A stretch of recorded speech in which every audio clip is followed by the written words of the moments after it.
Hello guys, welcome to free hit six. आज के match में अलग ही रोमांच देखने के लिए मिला जब चेन्नई को उन्हीं के घर में बेंगलोर ने लगभग 17 साल के बाद में हराया। मेरे साथ जुड़ चुके हैं आसिफ भाई और परवेज भाई। तो परवेज भाई, मैं ये जानना चाहता हूँ कि पहले सीजन में या तो आरसीबी की टीम ने चेन्नई को हराया था, या आगे 17 साल के बाद में हराया है। ये फीलिंग कैसी होगी विराट कोहली के लिए, क्योंकि कप्तान न होते हुए भी सबसे बड़े मैन खिलाड़ी हैं टीम के वो। देखिए, किसी भी टीम के लिए अगर 17 साल बाद उसी घर में जाकर हराना एक बहुत बड़ी बात होती है। किसी चाहे इसमें कोई भी टीम हो, लेकिन सबसे बड़ी बात यह है, आज चेन्नई स्टार्टिंग से ही मैच में दिखाई नहीं दी। जबकि फिल सॉल्ट और विराट कोहली ने अपना स्टार्ट अच्छा दिया, दोनों ही प्लेयर ने 30-30 रन बनाए। तो वहीं चेन्नई बैकफुट पर आ गई थी। अगर आप देखें, उनके मेन बॉलर अश्विन, जो स्टार्टिंग में ही अपना स्पेल कर गए थे 2 ओवर का, उसमें उन्होंने 22-23 रन दिए। लेकिन मुझे कहीं ना कहीं गायकवाड़ की कमी ये भी दिखाई दी है कि उन्होंने अश्विन को ओवर नहीं कराए, जो टीम के मेन बॉलर हैं और एक्सपीरियंस बॉलर भी हैं। तो उस चीज़ का बहुत ज़्यादा इम्पैक्ट पड़ा आज आरसीबी पर, चेन्नई पर। बात करते हैं आज दोनों कप्तानों की। यहाँ पर ऋतुराज गायकवाड़ और पाटीदार दोनों में बहुत ज्यादा डिफरेंस देखने के लिए मिला। जहाँ पर ये कयास लगाया जा रहा था कि पाटीदार एक अच्छे कप्तान साबित नहीं होंगे। अभी मैं भी इस बात को बोल रहा था कि शायद विराट कोहली को कप्तानी देनी चाहिए थी, लेकिन यहाँ पर उन्होंने मुझे भी गलत साबित कर दिया। पाटीदार ने अच्छी कप्तानी भी करी और बैटिंग भी करी। तो इस बारे में आपको क्या लगता है कि आरसीबी की टीम इस बार उनकी कप्तानी में कहाँ तक जाएगी? देखिए, रजत पाटीदार जो है, मेन पहला तो मैं ये कहना चाहूंगा कि किस्मत हो तो पाटीदार जैसी हो। जैसे उन्होंने बैटिंग करी, उन्हें 3 जीवनदान मिले, और उन्होंने जो फेटा बजाया है, और उन्होंने जो 32 गेंदों में 51 रन बनाए, फिर जो कप्तानी करी उन्होंने वो बहुत अच्छी करी। तो कहीं ना कहीं आरसीबी का जो एक लक चेंज कर सकते हैं, वो जो तुरुप का इक्का मिला है ना, वो पाटीदार मिला है, और ये बहुत दूर तक जो है आरसीबी को लेकर जाएंगे। तो बात कर लेते हैं चेन्नई की बॉलिंग की। यहाँ पर जितने भी सीनियर खिलाड़ी थे और जो एक्सपीरियंस खिलाड़ी थे, उन्होंने लगभग 11 से 12 रन के बीच में ओवर अपने में रन रेट दिया है। और अश्विन के अलावा एक विकेट भी किसी को नहीं मिला, ना सैम करन को ना जडेजा को। इवन अश्विन को तो 2 ही ओवर करवाए गए हैं यहाँ पर। लेकिन अगर मैं बात करूं कुछ नए बॉलरों की, उन्होंने अच्छी परफॉर्मेंस कर दी। मतीशा पथिराना ने 2 विकेट लिए, नूर अहमद ने 3 विकेट लिए, और इवन खलील अहमद ने बहुत अच्छी बॉलिंग करी कि 4 ओवर में 1 विकेट लिया और रन भी 30 रन भी नहीं दिए उन्होंने।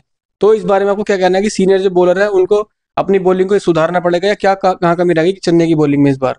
देखो, अगर आप देखेंगे तो खलील खलील अहमद ने बहुत ही अच्छा स्टार्ट दिया था चेन्नई को।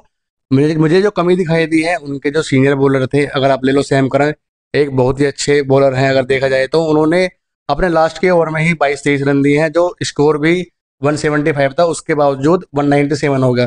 टीम डेविड ने बहुत ही अच्छे उन पर 3 हिट लगाए, जो मैच का स्कोर बहुत ऊपर पहुंच गया। जिससे कि अगर आप बॉलिंग में देखें तो मेरी नज़र में अश्विन और जडेजा का सही से इस्तेमाल नहीं हुआ है गायकवाड़ से, जिसका उन्हें खामियाजा भुगतना पड़ा।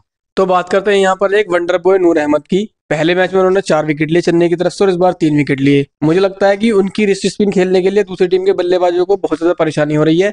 और यहाँ पर वो, मुझे लगता है कि बॉलिंग में सिर्फ अकेले ही लड़ रहे हैं, क्योंकि दूसरी तरफ से साथ उन्हें किसी का मिल नहीं रहा।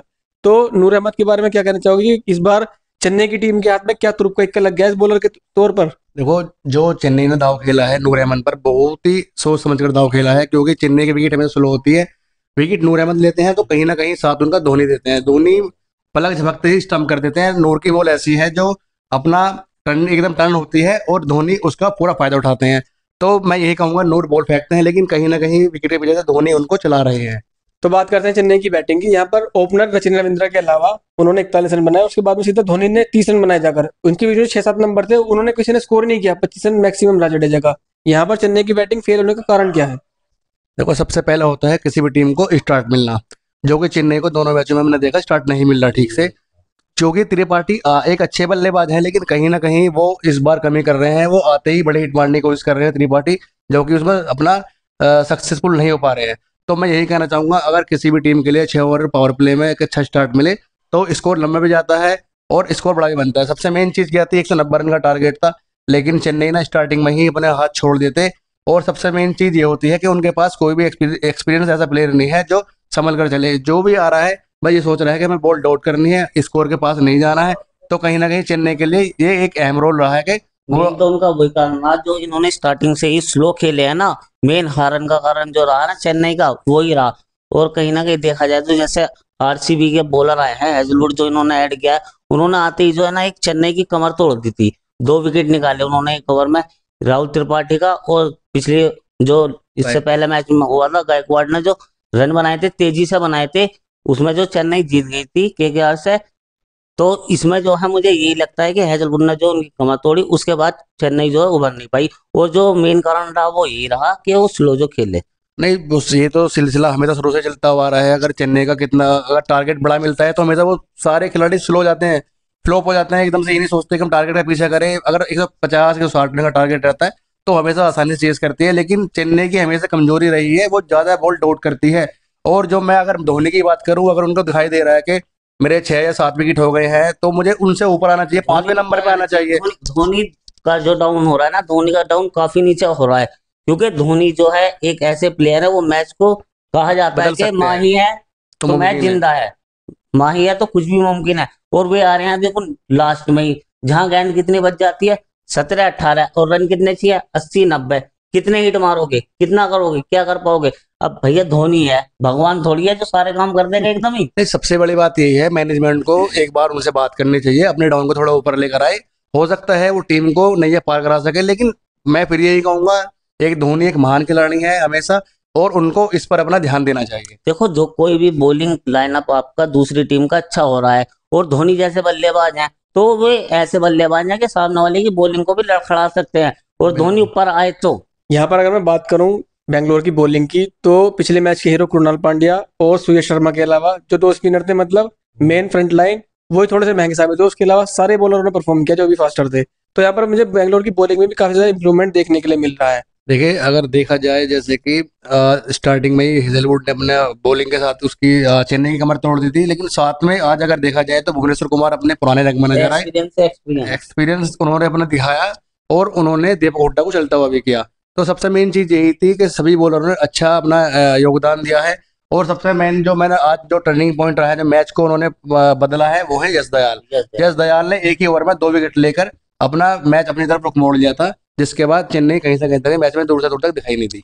आसिफ भाई ये बताओ, जैसे कि मैंने पहले ही पूछा कि जब से 5 छक्के लगे हैं, यश दयाल काफी ज्यादा बदले बॉलर नजर आ रहे हैं। यही हाल हमने स्टुअर्ट ब्रॉड के साथ में भी देखा था। 6 छक्के लगने के बाद से वो एक ऐसे बॉलर नजर आए जो बिल्कुल, मतलब ऐसा लग रहा था कि उनकी जो नया शरीर पैदा हो गया उनका।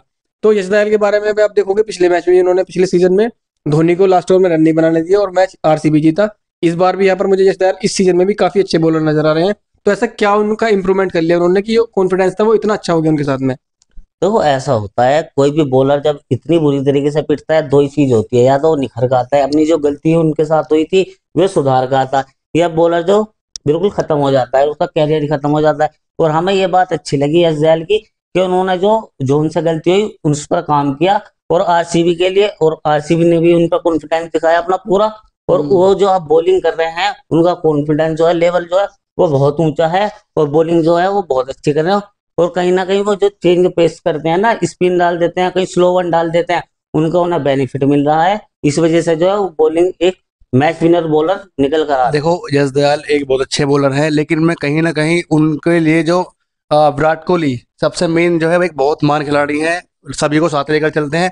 विराट कोहली ने बहुत ज्यादा सहयोग दिया है यश दयाल के साथ में, उन्होंने जैसे बहुत, सिराज का देते थे पहले। हाँ, बहुत ज्यादा साथ दिया है। जो जब तभी बॉलिंग में यश दयाल निखरे हैं, उन्होंने बताया कोई दिक्कत नहीं, आप पिटे हो कोई बात नहीं, आप अपना कॉन्फिडेंस वापस लेकर आओ।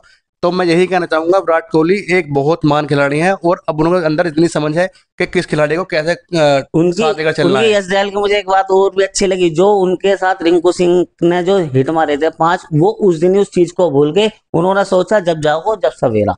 और ये जो परफॉर्मेंस कर रहे हैं ये अच्छी ही कर रहे हैं। एक आखिरी सवाल थोड़ा सा इमोशनल है।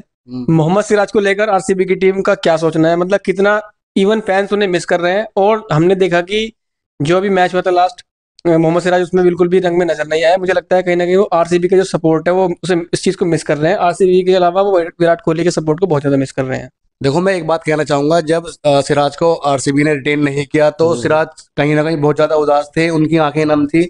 लेकिन उनके साथ में थे आशीष नेहरा। आशीष नेहरा ने कहा कि कोई दिक्कत नहीं, जब आपको मौका मिल रहा है आप उसमें आगे बढ़ो, भुनाना चाहिए उस चीज को भुलाओ, और उस चीज को भुलाकर आगे आगे बढ़ो। तो मुझे लगता है कि आशीष नेहरा भी एक ऐसे नहीं, बहुत अच्छे एक मेंटर हैं, एक सपोर्टर हैं, तो उनको उसकी चीज की कमी नहीं खिलेगी।